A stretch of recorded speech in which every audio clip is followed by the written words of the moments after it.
Hello student, welcome to Nishant's digital platform. प्यारे बच्चों, आज बायोलॉजी में B2 पेपर यहाँ पर टेस्ट सीरीज का कंप्लीट हो गया है।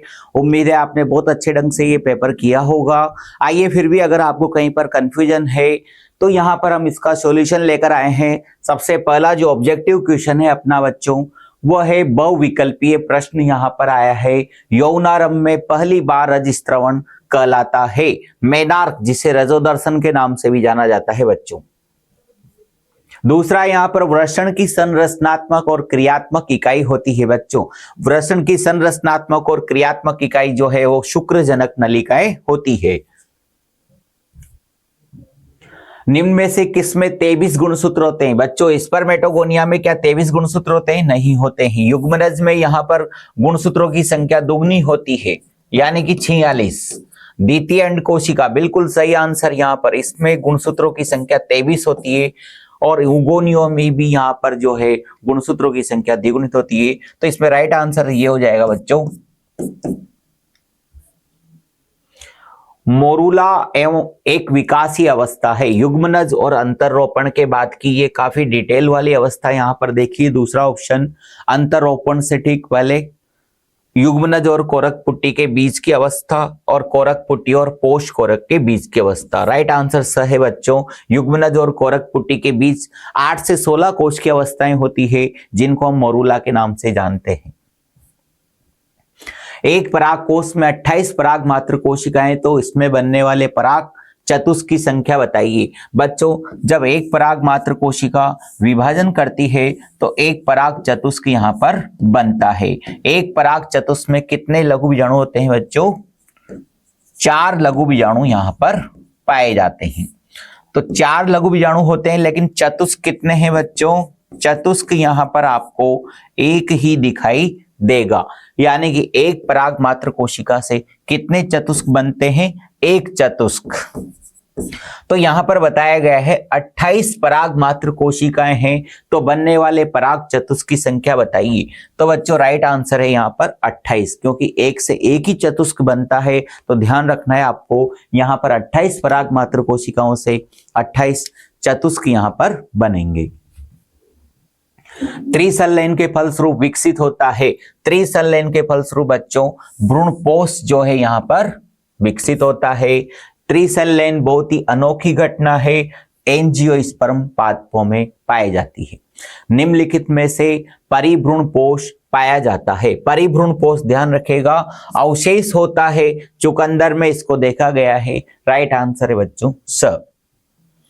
नीचे एक स्तंभ में गर्भ निरोधन प्राप्त करने की 4 विधियां और दूसरे स्तंभ में उनके कार्य करने की 4 विधियां दी गई है। इन विधियों और उनके कार्य विधियों को सही मिलान कीजिए। बिल्कुल करेंगे सही मिलान। यहाँ पर आप देखिए बच्चों, गोली शुक्राणु को सर्विक्स में जाने से रोकती है, क्या ये सही है?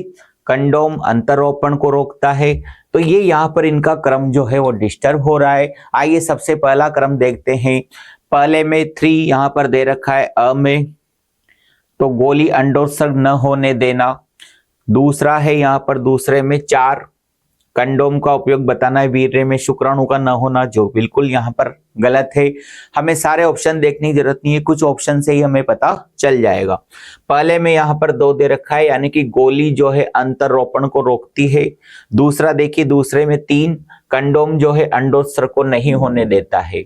तो ये भी यहाँ पर जो है डिस्टर्ब है। ये क्वेश्चन, ये ऑप्शन भी यहाँ पर सही नहीं है। तीसरा देखते हैं, पहले में 3 यानी कि अंडोत्सर्ग को नहीं होने देना। दूसरे में क्या है बच्चों? दूसरे में 1 कंडोम जो है शुक्राणु को सर्विक्स में जाने से रोकता है। बिल्कुल दूसरा ऑप्शन भी सही चल रहा है। तीसरा देखिए यहाँ पर, तीसरे में 4 शुक्रवायु का छेदन, वीर्य में शुक्राणु का न होना। बिल्कुल वीर्य में शुक्राणु नहीं होंगे, केवल वीर्य होगा, क्योंकि वहां पर शुक्रवाहिनी को काट दिया जाता है। और 4 में 2 यानी कि कॉपर्टी क्या करती है? अंतरोपण को रोकती है। बच्चों बिल्कुल स आंसर बिल्कुल सही है, देखिएगा आप। दंपति के बंधे होने का कारण हो सकता है, शारीरिक कारण हो सकता है, जन्मजात हो सकता है, रोगजन्य हो सकता है, उपरोक्त सभी। बिल्कुल करेक्ट आंसर। निम्न में से कौन सी एक जन्म नियंत्रण विधि है? जन्म नियंत्रण की विधियां बताई गई है बच्चों। जन्म नियंत्रण की विधि यहां पर आपको बतानी है। आईवीएफ ये तो जन्म से संबंधित है, जीआईएफटी, आईसीएसआई, और यहां पर राइट आंसर है बच्चों आईयूडी, जो कि यहां पर गर्भनिरोधन के रूप में उपयोग में ली जाती है। निम्न में से लोगों की जनन संबंधी समस्या है। लोगों की जनन संबंधी समस्या क्या सगर्भता है? बिल्कुल है। गर्भपात है, प्रसव है, उपरोक्त सभी, बिल्कुल इसमें भी यही आंसर राइट है बच्चों। निम्न में से कौन सा जन्म नियंत्रण उपाय स्त्री और पुरुष दोनों के लिए उपलब्ध है, यानी कि जिसका उपयोग स्त्री और पुरुष दोनों कर सकते हैं? तो वो है यहां पर कंडोम, ब राइट आंसर यहां पर आपको लगाना है। शुक्रिय प्रद्रव्य जो वीर्य का द्रव भाग है, किसके योगदान से नहीं बनता है? शुक्राशय का योगदान होता है बच्चों, प्रोस्टेट ग्रंथि का, बल्बोयूरेथ्रल ग्रंथि का, मूत्र नली का कोई योगदान नहीं होता है। राइट आंसर है स। फर्टिलाइजिन नामक रसायन स्त्रावित होता है बच्चों अंडाणु के द्वारा फर्टिलाइजिन, शुक्राणु के द्वारा एंटी फर्टिलाइजिन, पढ़ा है हमने, बहुत अच्छा क्वेश्चन है यहाँ पर। प्रसव क्रिया के समय प्रसव पीड़ा का प्रेरक हार्मोन है। प्रसव पीड़ा के लिए कौन सा हार्मोन जिम्मेदार है बच्चों? ऑक्सीटोसिन हार्मोन जिम्मेदार है। बहुत फेमस क्वेश्चन है, बताया था आपको इसका रोल। रिक्त स्थानों की पूर्ति कीजिए। यहाँ पर स्त्री में निषेचन क्रिया कहाँ संपन्न होती है बच्चों? स्त्री में निषेचन क्रिया अंडवाहिनी में संपन्न होती है। अंडोत्सर्ग नामक हार्मोन द्वारा प्रेरित होता है। तो अंडोत्सर्ग की क्रिया में कौन सा हार्मोन काम आता है? एलएच, ल्यूटिनाइजिंग हार्मोन यहाँ पर काम आता है। यदि किसी पादप की पत्ती की कोशिका में 8 गुणसूत्र है तो बीजांड की केंद्रीय कोशिका में कितने गुणसूत्र होंगे? बच्चों केंद्रीय कोशिका भी द्विगुणित होती है और पत्ती भी द्विगुणित होती है, यानी कि जितने गुणसूत्र पत्ती में होंगे उतने ही गुणसूत्र यहां पर केंद्रीय कोशिका में होंगे।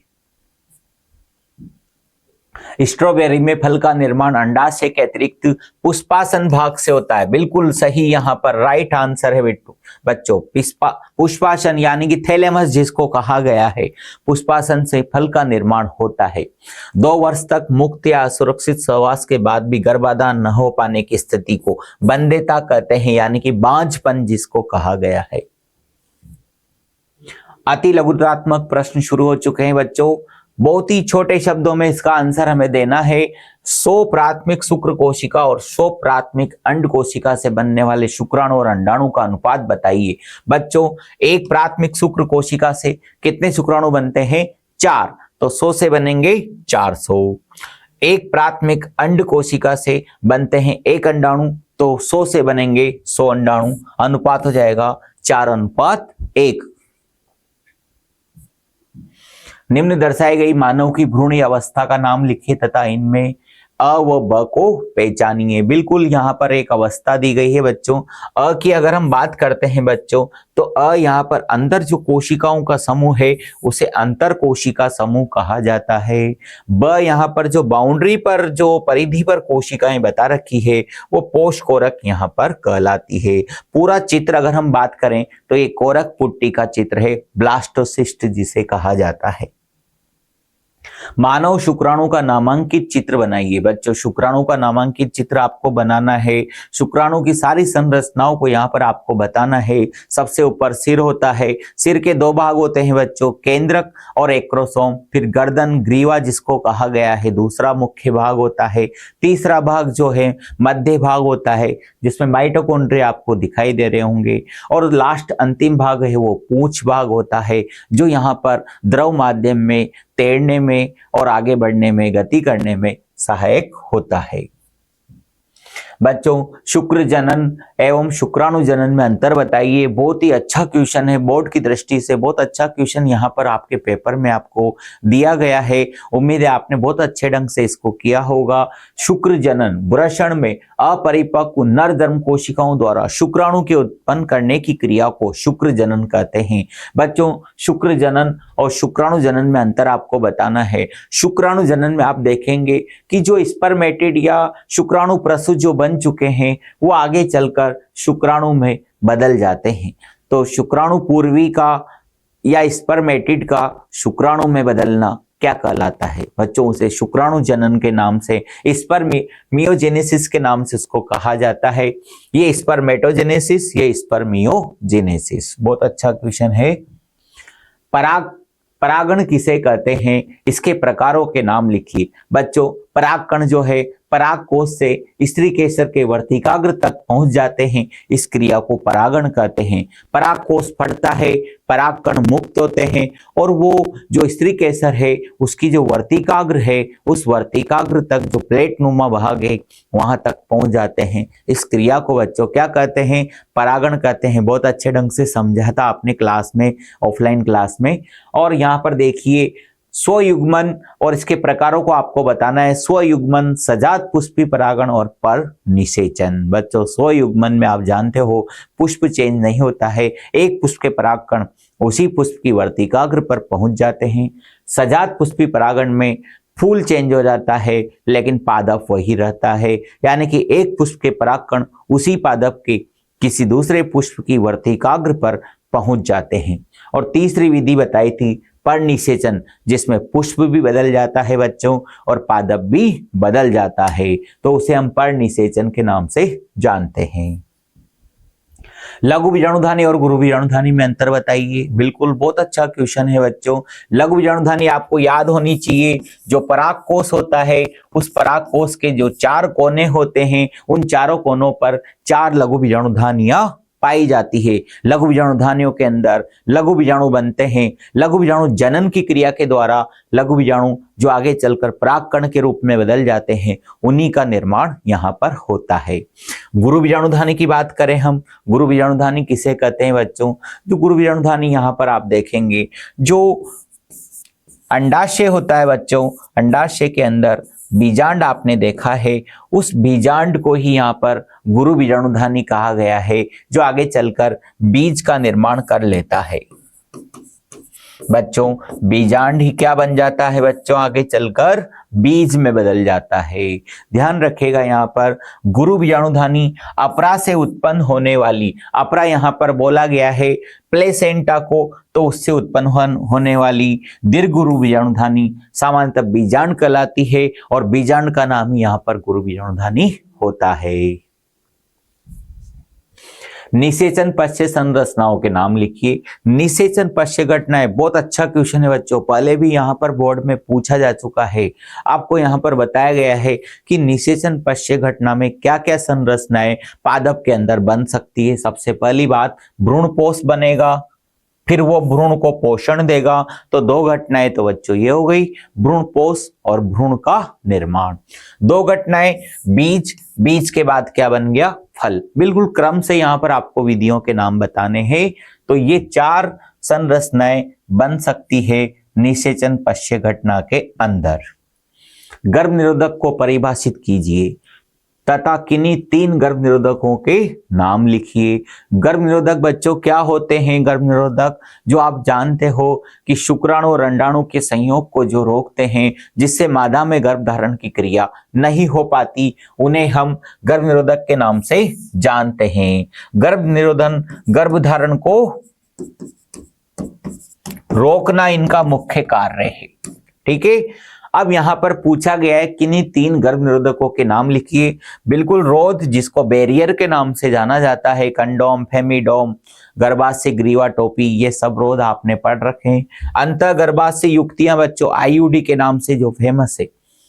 इंट्रायूटेराइन डिवाइसेस जो प्रशिक्षित नर्स या डॉक्टर के द्वारा मादा के गर्भाशय में बिना ऑपरेशन की सहायता से लगाई जा सकती है। बंधेकरण तो आप जानते ही हो, बंधेकरण में बच्चों नसबंदी का उपयोग किया जाता है, जिसमें मादा की जो अंडवाहिनी है या नर की जो शुक्रवाहिनी है उसमें चीरा लगा दिया जाता है और अंडवाहिनी या शुक्रवाहिनी का बीच में से भाग काटकर अलग कर दिया जाता है।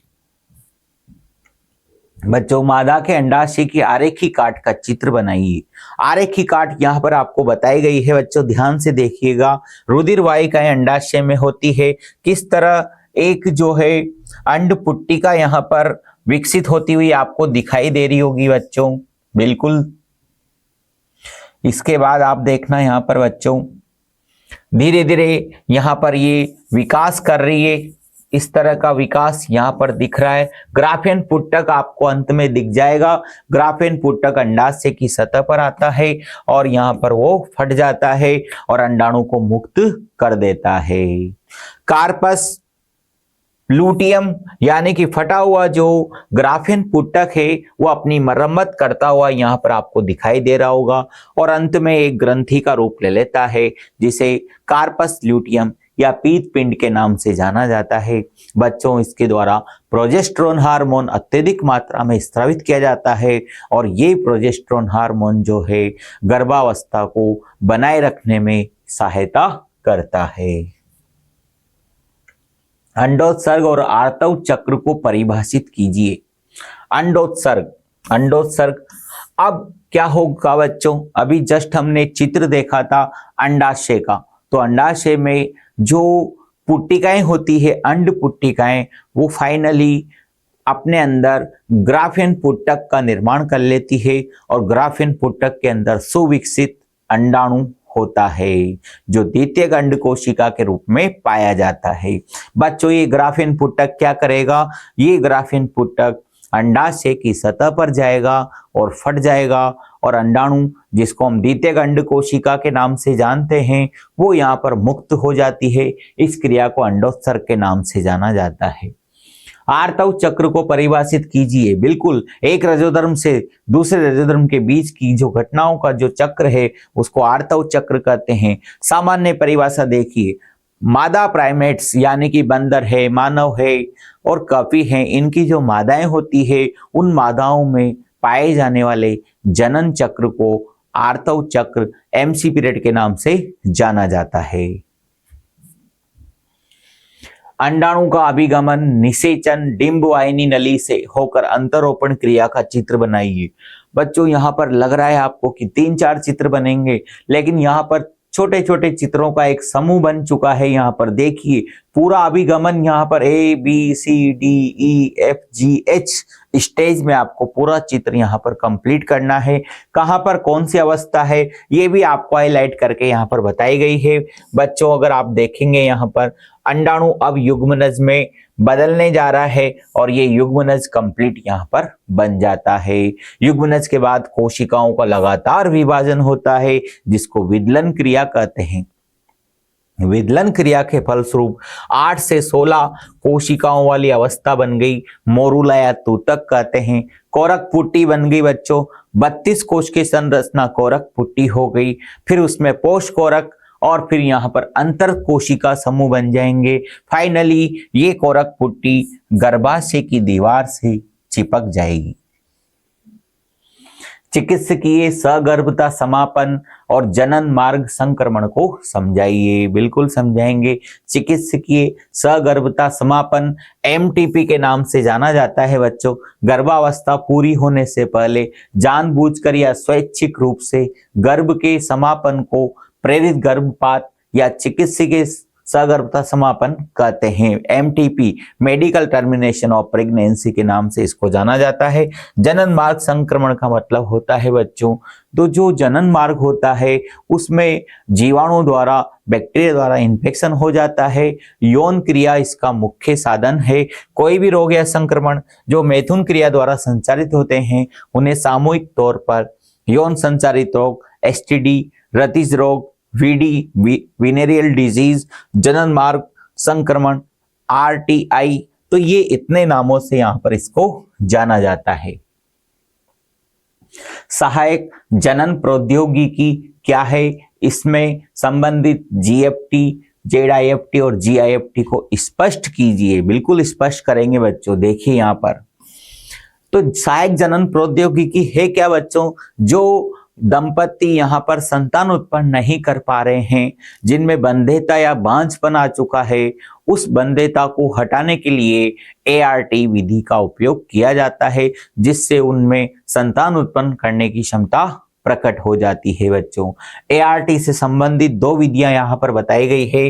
जेडआईएफटी जिसमें युग्मनज या प्रारंभिक 8 कोशिकाओं वाले जो है भ्रूण को सीधा यहाँ पर जो है फैलोपियन नलिका में ट्रांसफर कर दिया जाएगा। ZIFT zygote intra fallopian transfer. GIFT में क्या होगा बच्चों? गैमिट। G का मतलब यहां पर है गैमिट, गैमिट इंट्राफेलोपियन ट्रांसफर। आप देखेंगे यहां पर युग्मक को सीधा यहां पर इंट्राफेलोपियन ट्यूब में ट्रांसफर कर दिया जाता है बच्चों। तो ये भी यहां पर बंध्यता को दूर करने की विधि है।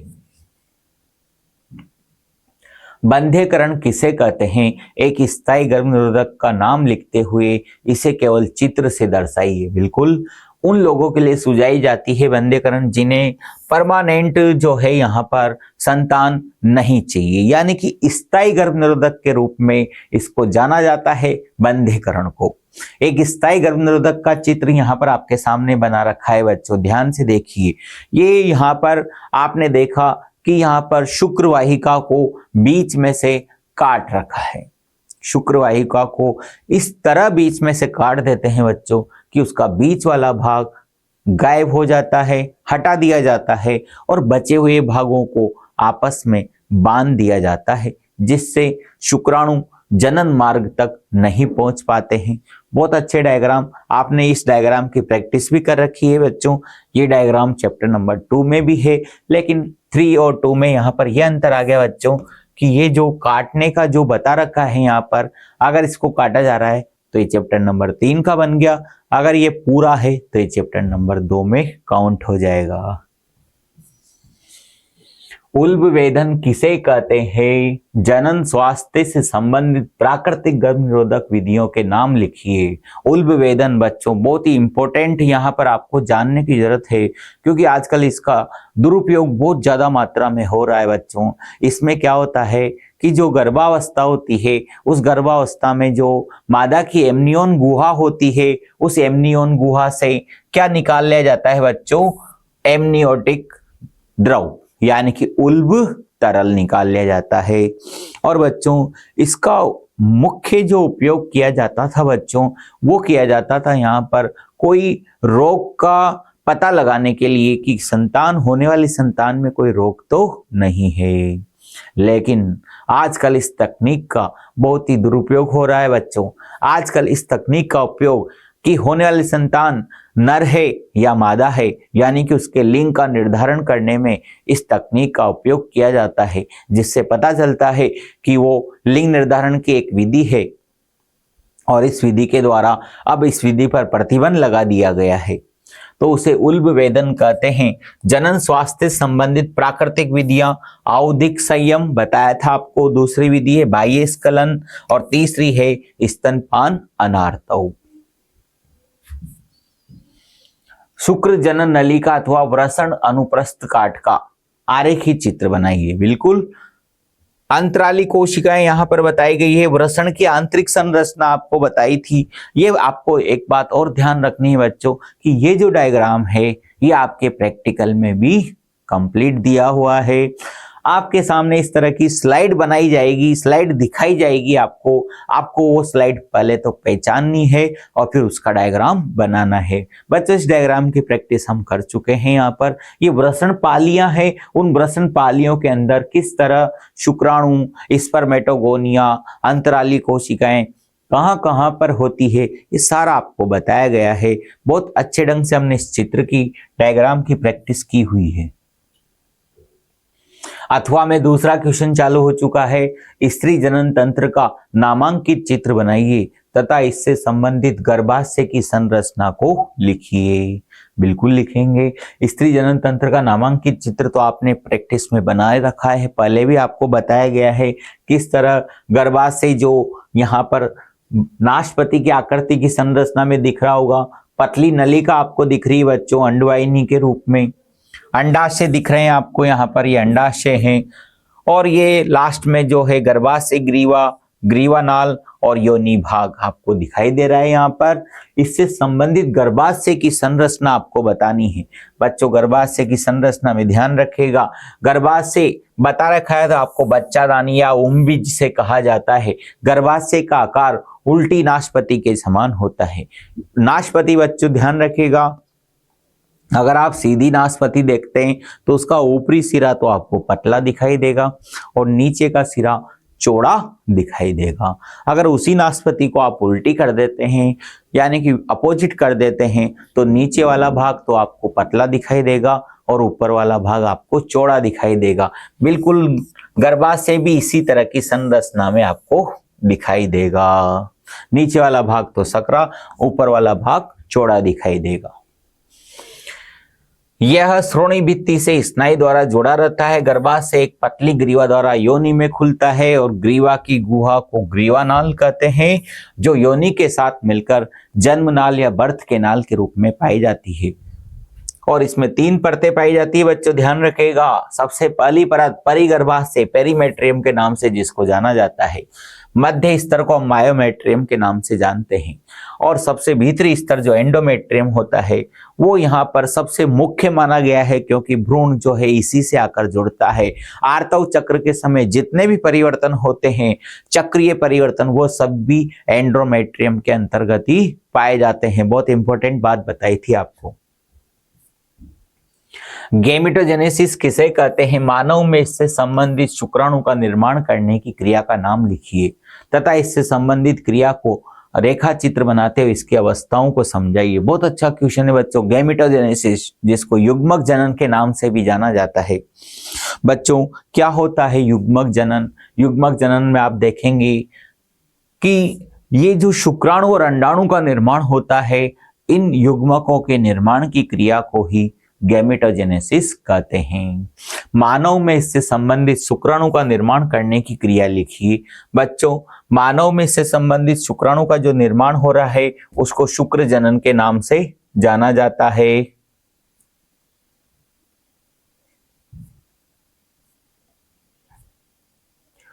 चलो चित्र में इसको बहुत अच्छे ढंग से समझ लेते हैं।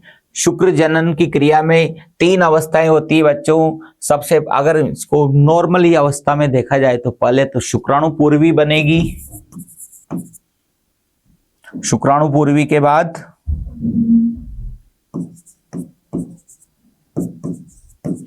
इसके बाद बच्चों आप देखेंगे कि शुक्राणु पूर्वी के बाद दूसरी अवस्था में शुक्राणु जनन होता है, पढ़ा था पहले भी। और शुक्राणु जनन के फलस्वरूप शुक्राणु का निर्माण होता है, जिसमें शुक्राणु पूर्वी जो है लास्ट में शुक्राणु का निर्माण कर लेती है, पढ़ाया था आपको। तो यहाँ पर देखिए चित्र जो है आपको पहले भी बताया था, बहुत अच्छे ढंग से आपको ये चित्र ध्यान रखना है। अगर हम बात करें शुक्राणु पूर्वी का निर्माण, बच्चों शुक्राणु पूर्वी का निर्माण जो है वो 3 स्टेज में होता है। पहली अवस्था होती है गुणन अवस्था, दूसरी अवस्था होती है वृद्धि अवस्था और तीसरी अवस्था होती है परिपक्वन अवस्था। इन तीनों अवस्थाओं में विभाजन का क्रम जो है वो भी अलग अलग होता है। सबसे पहले बात करें हम वृद्धि गुणन अवस्था की। बच्चों गुणन अवस्था में कौन सा विभाजन होता है? समसूत्री विभाजन होता है।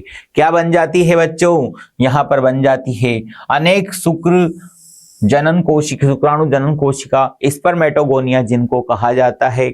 उसके बाद प्राथमिक शुक्र कोशिका वृद्धि अवस्था के दौरान बन जाती है। और तीसरी परिपक्वन अवस्था, जिसमें पहली बार अब अर्धसूत्री विभाजन का होना शुरू हो जाता है। अर्धसूत्री विभाजन हो चुका है।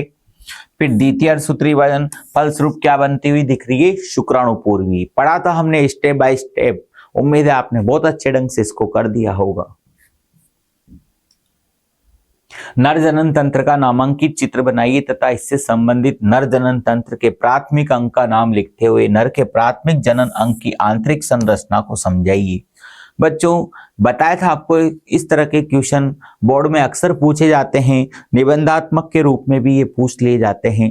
ध्यान रखिएगा, पहले तो आपको नर जनन तंत्र का चित्र बनाना बहुत अच्छे ढंग से पहले भी बताया था, बोर्ड पे भी आपको समझाया था, ऑफलाइन क्लास में बहुत अच्छे ढंग से हमने इसको तैयार किया था डायग्राम को।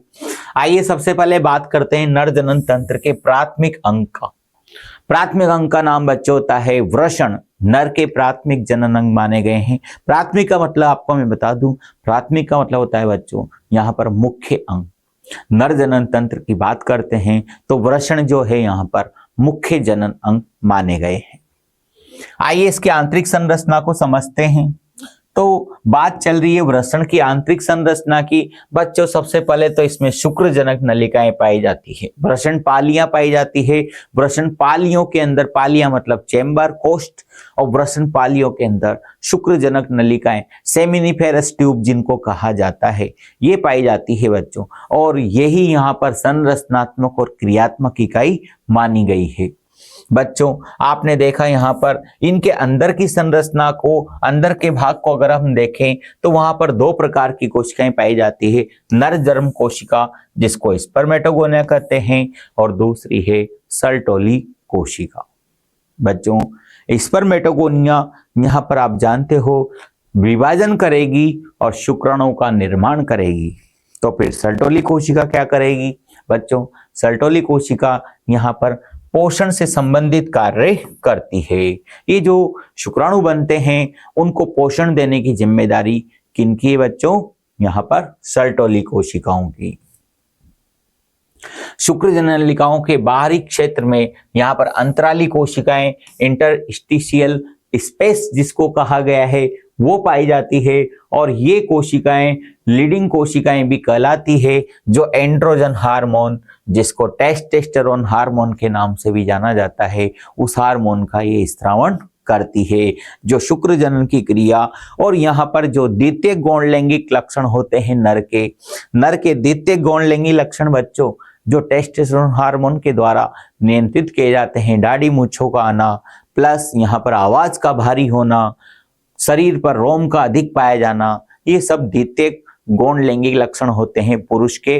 और ये सारे जो है यहाँ पर लीडिंग कोशिकाएं जो हार्मोन निकालती है एंड्रोजन, उसके द्वारा इनको नियंत्रित किया जाता है। अंतिम क्वेश्चन की ओर अपन बढ़ रहे हैं बच्चों।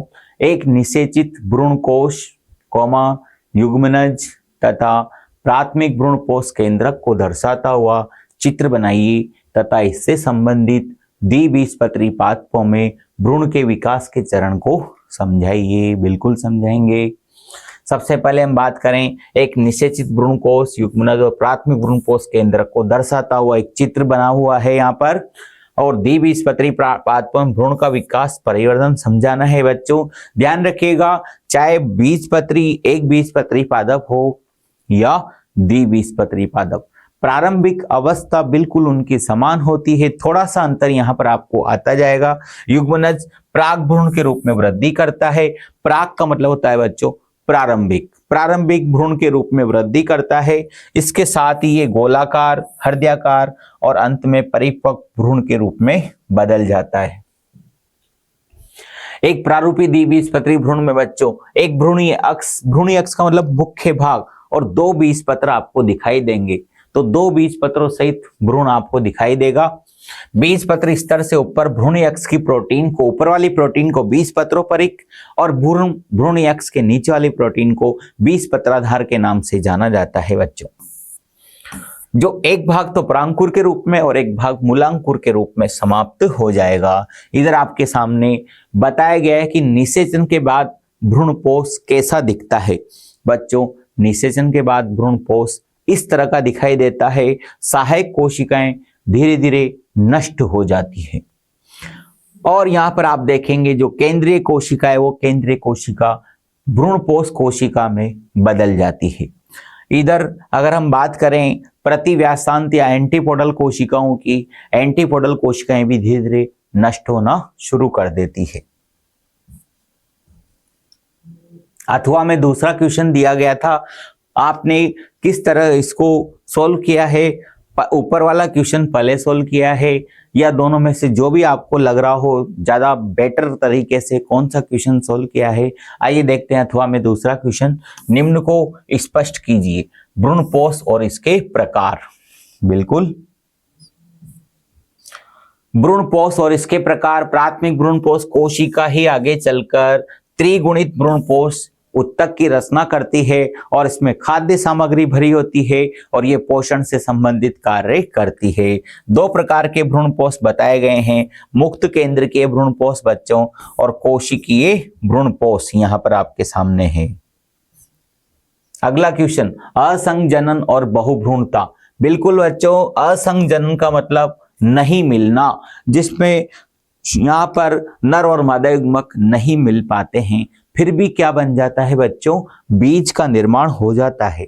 अगर इस तरह की घटना होती है तो हम उसे असंजनन के नाम से जानते हैं। बहुभ्रूणता बच्चों, असंजनन किसमें देखा गया है, एस्ट्रेसिया और घास में नॉर्मली ऐसा ही होता है। उनमें मादा युग्मक डायरेक्टली यहाँ पर जो है बदल जाता है, बीज का निर्माण करने लग जाता है, भ्रूण का निर्माण करने लग जाता है। बहुभ्रूणता, पॉलीएम्ब्रॉयनी बच्चों बहुत अच्छा टॉपिक है, लास्ट का टॉपिक है अपने चैप्टर में भी और यहाँ पर भी ये लास्ट में दिख रहा है आपको। बहुभ्रूणता क्या होती है, बहुभ्रूणता वैसे तो बच्चों एक फल के अंदर, एक बीज के अंदर एक ही भ्रूण होता है, लेकिन कई बार एक बीज के अंदर 2 या 2 से अधिक भ्रूण दिखाई दे रहे हैं तो उसे हम बहुभ्रूणता के नाम से जानते हैं। स्त्री केसर के अनुप्रस्थ काट, बिल्कुल बहुत अच्छा चित्र है बच्चों, बताया था, बहुत फेमस चित्र है ये, कई बार आ चुका है। आपको इसकी प्रैक्टिस भी कराई थी कि किस तरह पूरी यहाँ पर स्त्री केसर की संरचना बताई गई है, किस तरह यहाँ पर वर्तिकाग्र बताया गया है। वर्तिकाग्र यहाँ पर दिख रहा है बच्चों, वर्तिकाग्र प्लेट नुमा भाग जहां पर परागकणों को स्वीकार किया जाता है। परागकण वृद्धि कर रहे हैं, क्या बना रहे हैं बच्चों, पराग नलिका बना रहे हैं। पराग नलिका में होके 2 नर युग्मक नीचे उतरेंगे बच्चों, 2 नर युग्मक नीचे उतारने हैं। यहां से आपको सीधा ये यहाँ पर बीजांड में प्रवेश कर रही है। पराग नलिका बीजांड में प्रवेश करने के बाद जो इसके अंदर नर युग्मक होते हैं उन नर युग्मकों को ये मुक्त कर देती है भ्रूण कोश के अंदर। आगे आपको भ्रूण कोश दिखाई दे रहा है जिसमें 7 कोशिकाएं और 8 केंद्रक आपको दिखाई दे रहे होंगे।